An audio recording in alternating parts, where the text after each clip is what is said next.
Good afternoon friends, কেমন আছো তোমরা সকলে? আশা করছি সকলে খুব ভালো আছো, আমিও খুব ভালো আছি। আর আজকে সানডে আফটারনুনে চলে এসেছি তোমাদের সাথে একটা লাঞ্চের রেসিপি শেয়ার করতে। সেটা কি না, মাছ, বাঙালি মাছে ভাতে। তো মাছের একটা রেসিপি সানডে দুপুরে যদি না শেয়ার করতে পারি তাহলে তো খুব ইনকমপ্লিট হয়ে যাবে ব্যাপারটা, কারণ আমার চ্যানেলে খুব একটা মাছের রেসিপি নেই। শুধু চিংড়ি মাছের একটা রেসিপি আছে, বাকি মাছের রেসিপি নেই। তাই আজকে নিয়ে চলে এসেছি তোমাদের জন্য একটা স্পেশাল রেসিপি। সেটা হচ্ছে দই রুই। দই রুই, তোমরা দই কাতলা তো অনেক শুনেছো, তো আমি দই রুই বানিয়েছি। তো রেসিপিটা কেমনভাবে বানালাম, কি কি ইনগ্রেডিয়েন্টস দিলাম, সেগুলো তোমরা সবাই একটু চেক করে নাও পুরো ভিডিওটাতে। আর অবশ্যই কমেন্ট করে জানিও যে রেসিপিটা কেমন লাগলো। ভালো লাগলেও কমেন্ট করো, খারাপ লাগলেও কমেন্ট করো। কমেন্টটা অবশ্যই করো, তোমাদের কমেন্ট করতে সত্যি খুব ভালো লাগে। আর যদি ভিডিওটা ভালো লেগে থাকে তাহলে অবশ্যই লাইক, কমেন্ট, শেয়ারের সাথে চ্যানেলটাকে কিন্তু সাবস্ক্রাইব করতে হবে। সাবস্ক্রাইব করবে এবং বেল বাটনটা অন করে রাখবে, যাতে সবসময় ঋতু সম্বারের সমস্ত ভিডিও তোমাদের কাছে খুব তাড়াতাড়ি পৌঁছে যায়। তো দেখা হচ্ছে আবার একটা নতুন রেসিপি বা নতুন কোনো ভিডিও নিয়ে। ততক্ষণের জন্য টাটা, বাই বাই। এবং রেসিপিটা কিন্তু স্কিপ না করে পুরোটা দেখে নাও। দই রুই মাছগুলোতে ভালো করে নুন হলুদ মাখিয়ে নেব।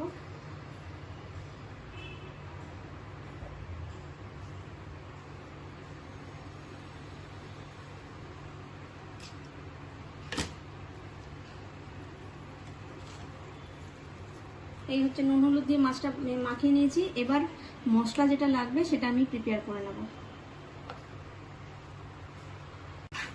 একটা পেঁয়াজ, আদা আর টক দই দিয়ে একটা মিশ্রণ রেডি করব।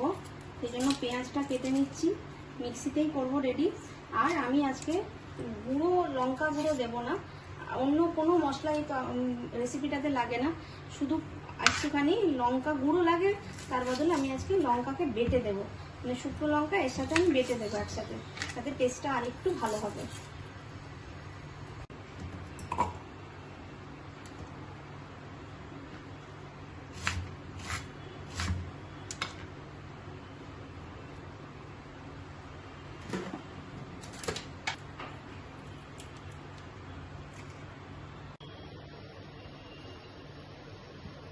দেখো মশলাটা রেডি হয়ে গেছে, দইটাও ফ্যাটানো হয়ে গেছে ভালো করে।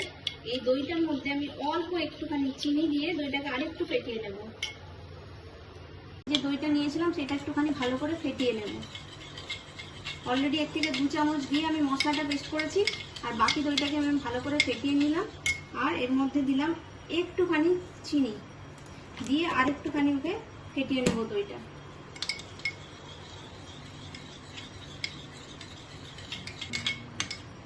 দিয়ে রেখে দিয়ে এবার মাছগুলো আমি ভাজতে শুরু করব। দিয়ে মাছে আমার নুন হলুদ মাখানো আছে, মাছগুলো আমি হালকা করে ভাজবো। তেল গরম হয়ে গেছে, এবার মাছগুলো আমি ছেড়ে দেবো।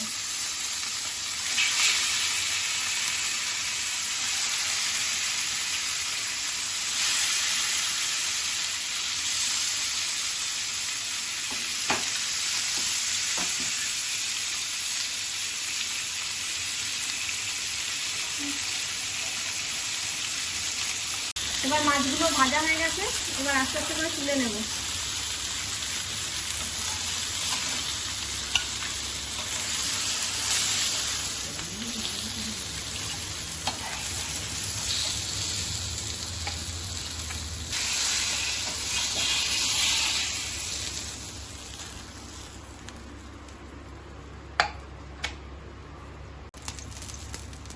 এবার আমি মাছের গ্রেভিটা প্রিপারেশন নেব। প্রথমে তেল দিয়ে দিলাম,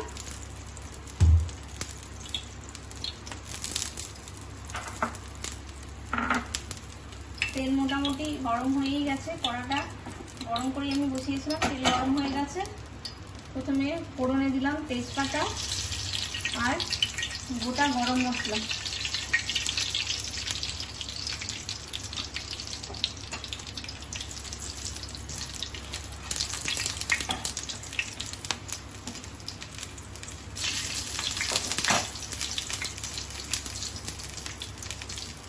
এবার দেবো এই বেটে রাখা মশলাটা, পেঁয়াজ, আদা, শুকনো লঙ্কা আর টক দই।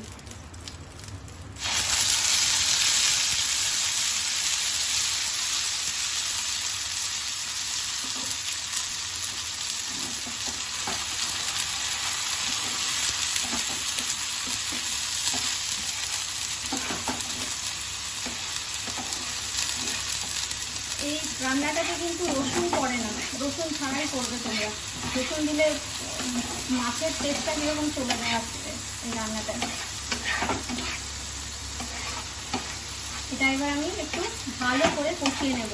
এতে কিন্তু কোনো গুঁড়ো মশলা আর পড়বে না, অল্প একটুখানি নুন যাবে শুধু।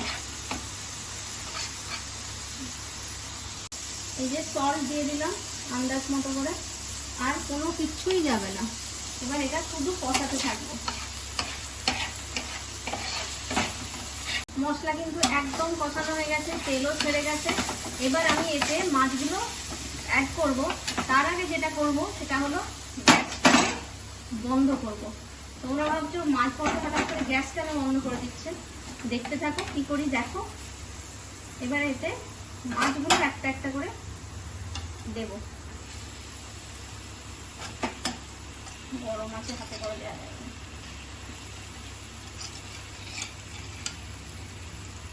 এই রান্নাটার জন্য কিন্তু মাছকে খুব কড়া করে একদম লালচে করে ভাজার কোনো দরকার নেই, কারণ মাছ এখন ফুটবে অনেকক্ষণ।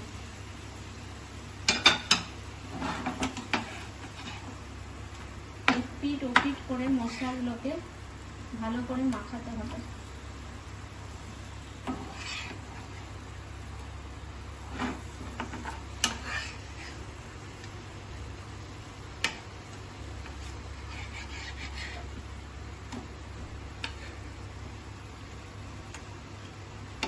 ভালো করে মশলাগুলো এবারে মাখানো হয়েছে মাছে। এবার যেটা করব সেটা হচ্ছে যে দইটাকে আমি ফেটিয়ে রেখেছিলাম, সেই দইটা এর সাথে মেশাবো। এই হচ্ছে সেই ফেটানো দই। এই দইটাকে এবার এর সাথে মিশিয়ে দেব।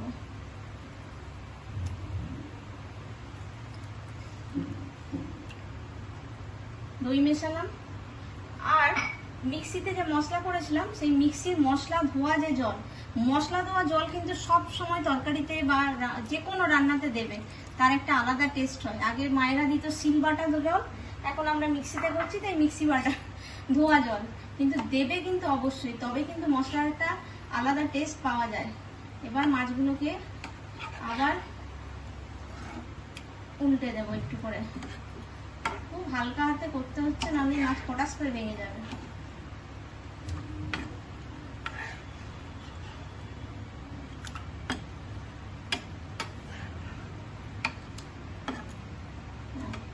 এই হচ্ছে মাছে সব চলে গেল, মশলা পাতি দই সব চলে গেছে।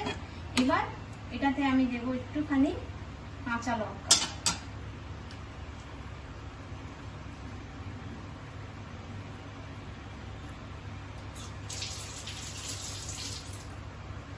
এই নিলাম দুটো কাঁচা লঙ্কা, ভেঙে দিয়ে দিলাম। এবার আমি আবার গ্যাস জ্বালবো।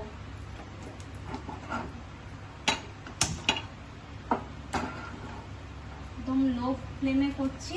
এবার ঢাকা দিয়ে এটাকে 10 মিনিট ফোটাবো, তারপর নামানোর আগে একটু ধনেপাতা দিয়ে নামিয়ে নেবো, ব্যাস তাহলে রেডি। একদম রেডি হয়ে গেছে। ওপর থেকে আমি অল্প একটু ধনেপাতা কুচি ছড়িয়ে দিলাম, আর দেবো 1 ফোঁটা সর্ষের তেল, কাঁচা সর্ষের তেল।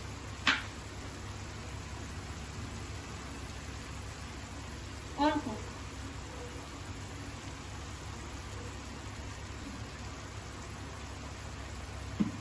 এবার আমি এটা একটুখানি সিমে রাখবো, একটুখানি চাপা থাক, গ্যাস বন্ধ করে, তারপরে আমি এটাকে সার্ভ করবো।